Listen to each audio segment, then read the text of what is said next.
Now, the minimum viable brand is actually something that's based on the Lean Startup. It's basically so minimal enough to be a branding standard that you'd use, but obviously not super hard for you to establish. And the idea of branding is that really it should be done first. It really is a valuable investment. Minimum viable branding does not say don't get good branding.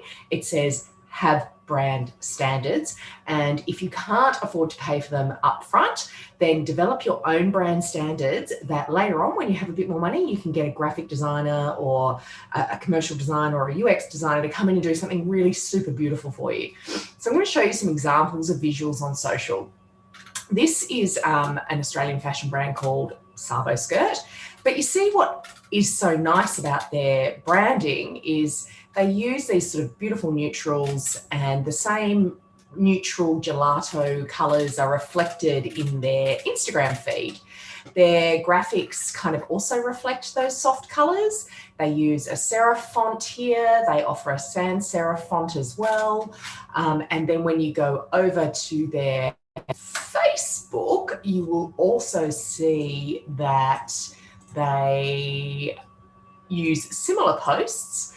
I mean, it would be nicer if the video went the whole length of the Facebook banner, but they use similar and similar styling. So they're repurposing, and that's an example of a social strategy, right? You cope, you create once and publish everywhere, but ideally you're tailoring it to each platform. So let's take a look at some Commonwealth Bank's branding, because obviously the big brands use branding to their advantage, and that's what social media strategy is about. It's about trying to use some of the tactics and strategies of the big brands to help you inform your brand.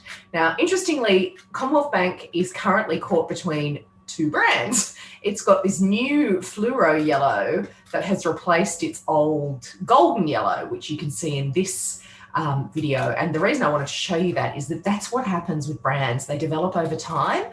And obviously, you know, whoever invented the golden yellow of the Commonwealth Bank is probably very sad to see that it's now a very fluoro yellow, but that's the nature of branding. It changes and evolves. And the idea is that it doesn't jar the consumer too much. So you'll know it's Commonwealth Bank. Now, this is Commonwealth Bank on LinkedIn, and this is going to be Commonwealth Bank on Twitter.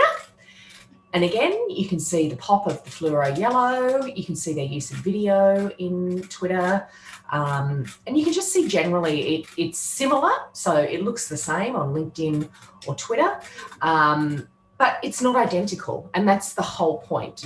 So anyway, let's get back to your minimum viable.